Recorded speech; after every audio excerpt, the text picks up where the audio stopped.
es cierto que todos los caminos conduzcan a Roma. Los lugares donde podemos ir son casi infinitos. ¿Ya decidiste dónde quieres ir hoy? Piénsatelo bien para no equivocarte. Toma en cuenta que el tablero de ajedrez ha cambiado. Hoy el rey se ha enterado que va desnudo. Y cuando el poderoso lo olvida, la verdad se encarga de desnudarlo. Hay que tener talento para pensar fuera de la caja, para combatir los prejuicios, los ajenos, pero sobre todo los propios. Cada quien posee una pieza única del rompecabezas. Por eso intentamos dialogar, para armarlo juntos. La palabra nos libera y la conversación nos empareja. Aquí no hay lugar común.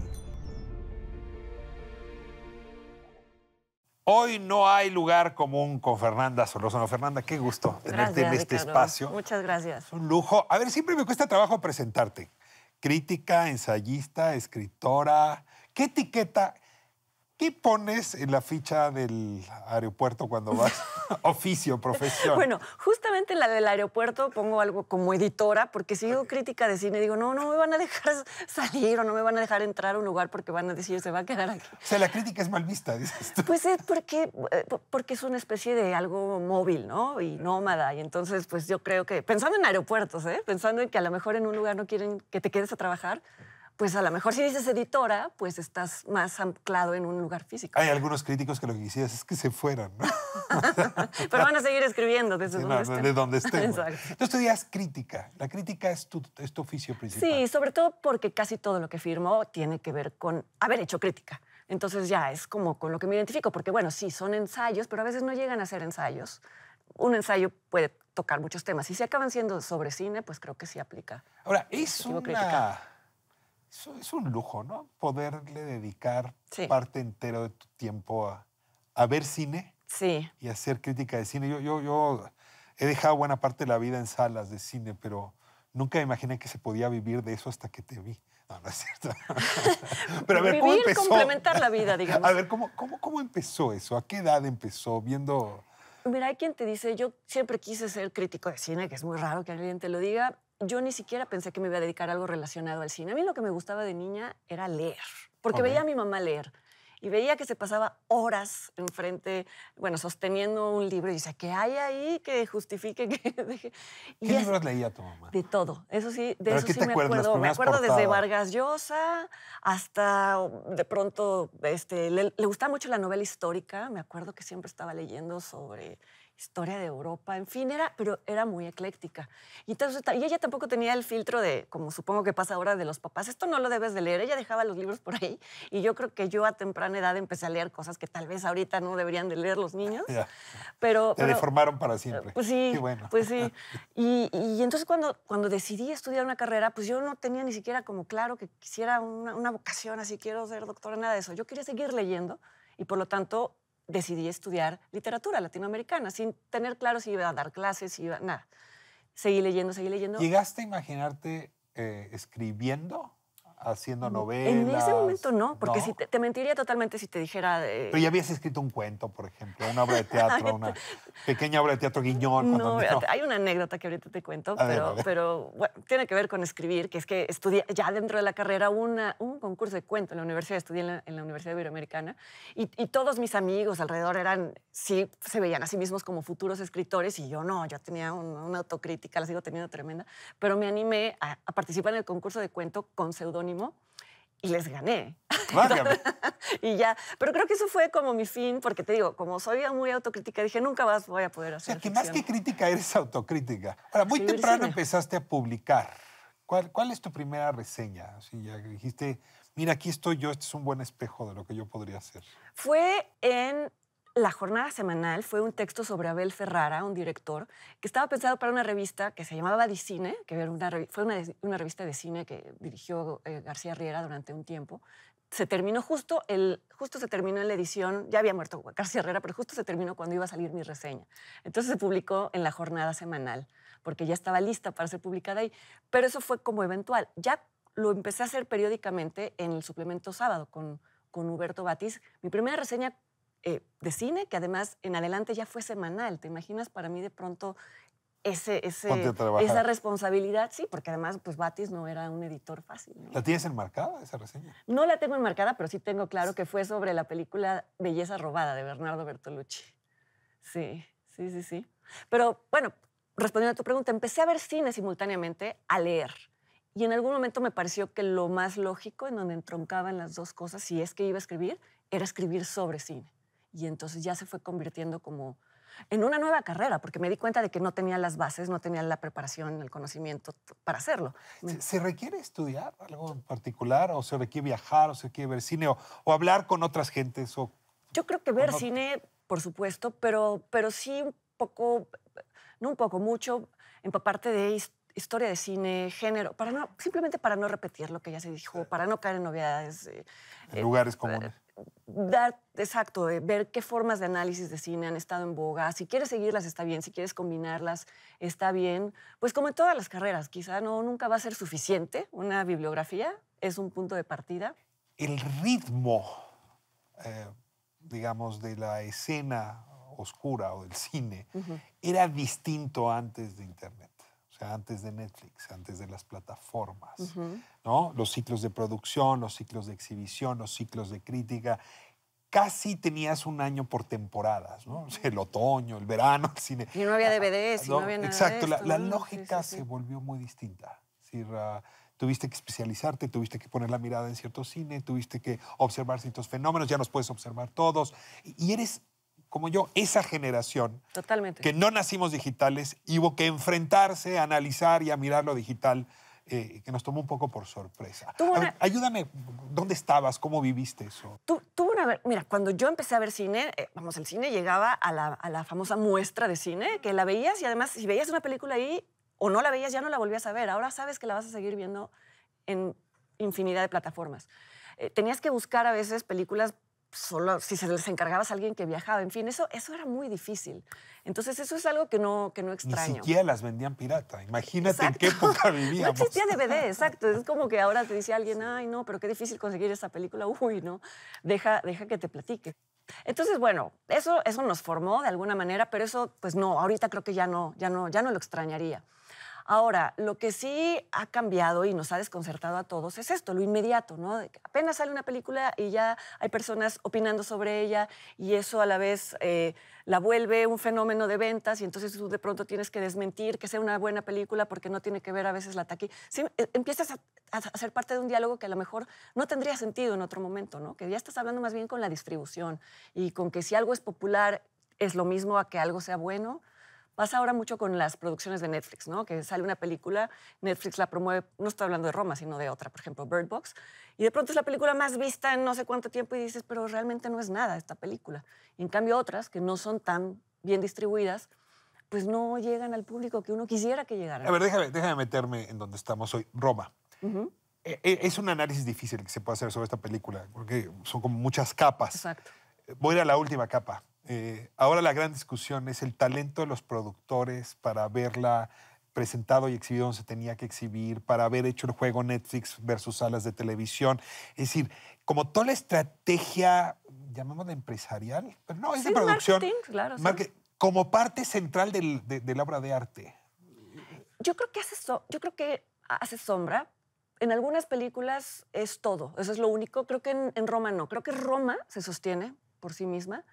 Pero sí hace ruido, ¿no? Sí hace ruido porque ya hay quien solamente se dedica a ver si la película está a la altura de la campaña de publicidad, ¿no? Inevitablemente a mí también me pasa.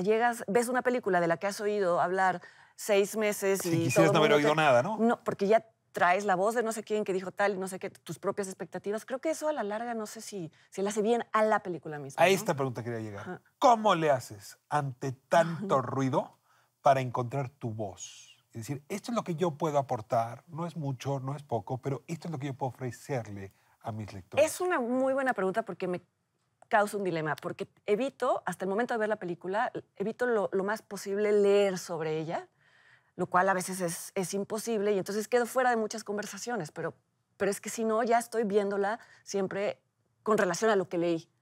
Entonces, a veces estoy un poco atrasada con respecto a lo que se ha dicho de una película, pero prefiero llegar virgen, por así decirlo, a la experiencia de verla, porque si no, creo que solo estoy repitiendo y siendo eco de lo que se ha dicho. Te detengo ahí. Y ya después te involucras. Creo que eso puede ser una segunda después. A ver, te entiendo. Por ejemplo, ¿no? Yo vi Roma cuando todavía apenas estaba, creo que solo se había presentado en Venecia y no sé dónde. Todavía no había el huracán. O sea, ¿Tú fuiste al Cine Tonalá? Al Cine Tonalá en unas funciones que hubo hace tiempo, ¿no? Sí. Traté de anotar mis primeras impresiones y todo en ese momento, porque ya sabía que iban a cambiar,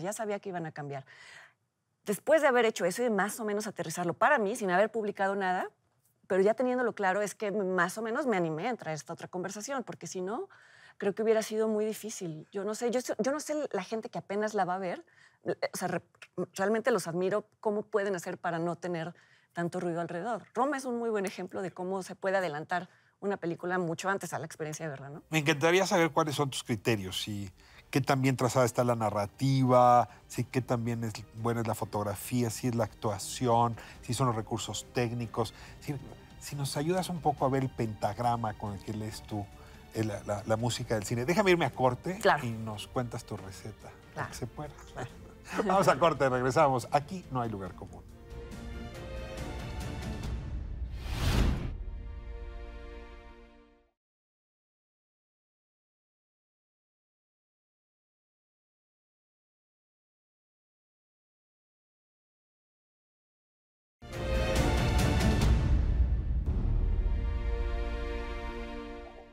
Estamos de vuelta aquí, no hay lugar común. Fernanda Solórzano, me da mucho gusto tener a esta mujer de vocación autocrítica. ¿Qué mejor vocación para una época tan acrítica? A veces es paralizante y bueno, hay que sobrepasar los propios miedos de decir, ay, la voy a regar con él, porque si no tampoco dices nada. ¿Te has hecho enemigo? No. Así como la némesis con la que siempre. No tan así. Claro que claro, hay quien está en desacuerdo con mi opinión y yo con la suya y hemos tenido discusiones. Ratatouille? Sí. ¿Te acuerdas de este odio que se tenían los cocineros y el crítico de cocina? Pues es que ¿Tú no has vivido esa pleito, ¿no? No, fíjate que no, que lo sepa. Ahora esa es otra historia, ¿no? No que lo sepa. Pues no sé, a lo mejor hay alguien que nadie te ha hecho vudú, nadie ha ido a Catemaco. A lo mejor todo lo que me ha pasado malo ha tenido que ver por eso. Pero no identifico a nadie que esté particularmente obsesionado con estar en contra de lo que yo digo.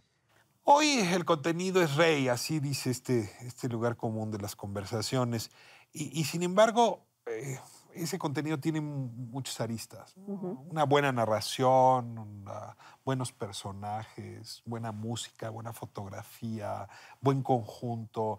¿En qué te fijas tú cuando ves una obra de arte yo creo que, cine? Bueno, tú eres escritor y tú eres lector y yo creo que operan las mismas cosas. Creo que hay un efecto en conjunto que tú de inmediato te das cuenta de si se logra o no. Creo que en el momento en el que viendo una película empiezas a decir qué bien está la fotografía, pero nada más, entonces algo falló. ¿Qué quiere decir una buena fotografía? Una fotografía que resalta sobre todo, entonces es una fotografía preciosista. O a veces, claro, hay buenos personajes, pero no se llega a ningún lado. Creo que es un balance. La historia es maravillosa, pero no la resolvieron bien. Y es algo que, te digo, como lector y como espectador de cine, ni siquiera como crítico, creo que nos damos cuenta cuando algo no cuaja. Creo que eso tal vez es un verbo un poco vago o coloquial, pero te das cuenta cuando algo no cuaja o cuando te están queriendo manipular. Eso es algo que yo en particular no tolero de una película. ¿Hay demagogia en los directores de cine? Hay manipulación. Bueno, lo estamos viendo, por ejemplo, ahora con las películas que están siendo muy candidateadas. Hay como una necesidad de querer quedar bien con ciertas agendas ¿Lo políticamente correcto está de moda? Está muy de moda y además, pues no sé si moda es la palabra, pero creo que en el cine es una carta que se está jugando cada vez más, porque es una carta segura, ¿no? O sea, nadie te va a censurar. Es una carta segura porque es una réplica política del cine frente a la política en Washington. Porque hay mucho temor también a cualquier queja al respecto, ¿no?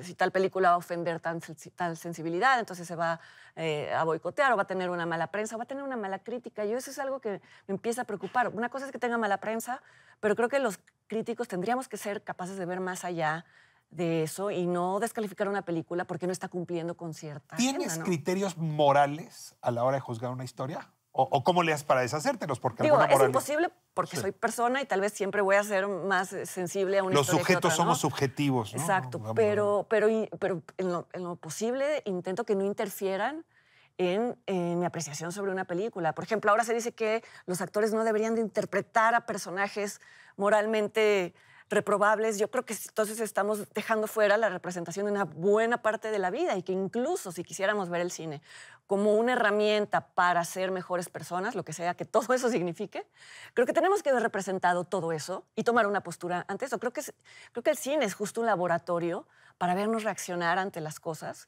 Y si entonces nada más ¿Sientes que hay decimos un cosas buenas... conservadurismo en la crítica hoy?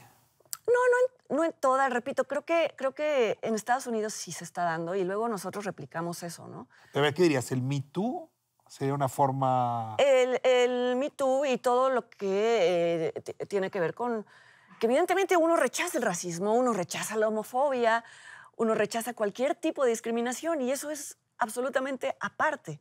Pero que una película siempre quiera tener un final reivindicativo o en donde se dé la solución a un problema, creo que no es necesariamente la mejor forma de afrontarlo. Incluso para afrontar el problema no tenemos que creer que una película lo va a solucionar, porque se dan válvulas de escape falsas. No sé si me explico. Ya se curó, ya está bien todo en la película. No está bien en la realidad. Entonces Ahora, vamos a déjame tocar el irme al tema, otro ¿no? extremo.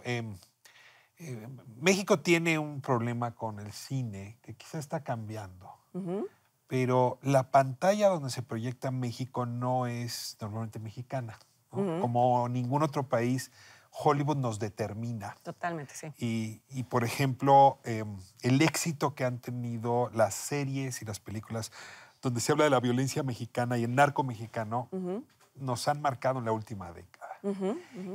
¿Cómo criticas esto? Digamos, ¿cómo lo analizas? ¿Cómo lo miras? Porque veo que has escrito textos sobre El fenómeno asunto. de La narcoserie, la narconovela, la narcopelícula.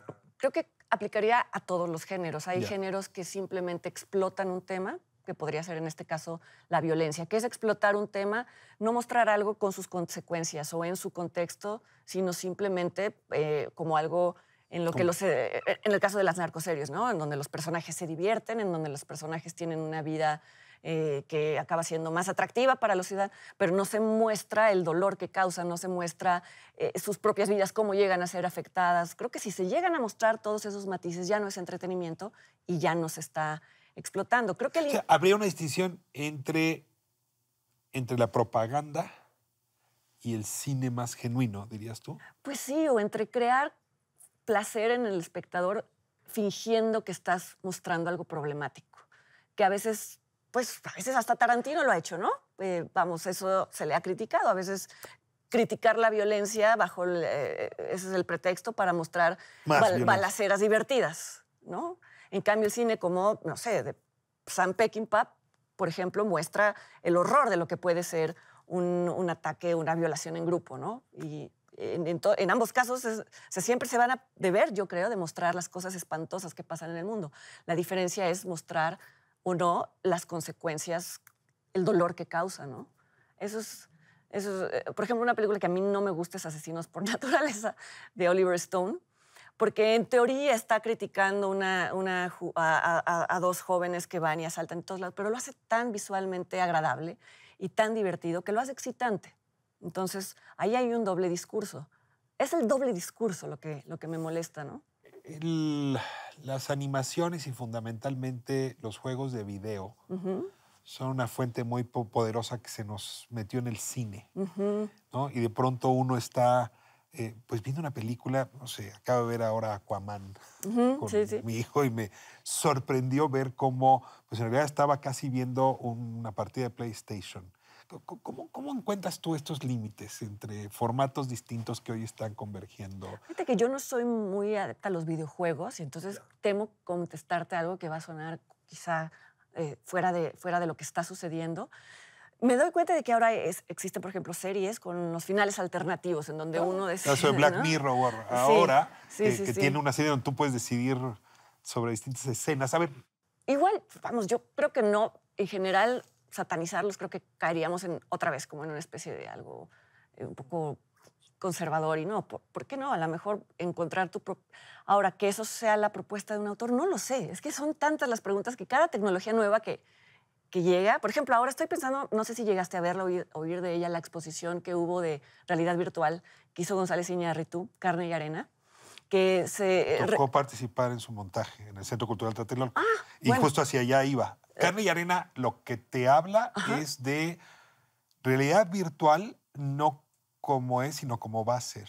Y era muy impresionante. ¿Y es cine o no es cine, Fernanda? Pues mira, era cine en tanto, quienes no le hayan visto, replicaba una escena en un desierto en donde tú acompañabas quizá a un grupo de migrantes en su paso por el desierto y había personajes. En ese sentido, era una escena. Ahora, tú escogías tu final o tú escogías la perspectiva desde donde lo veías. Podías irte a esconderte detrás de un arbusto y ver qué pasaba, o podías plantarte frente a los agentes gringos y ser como un parte...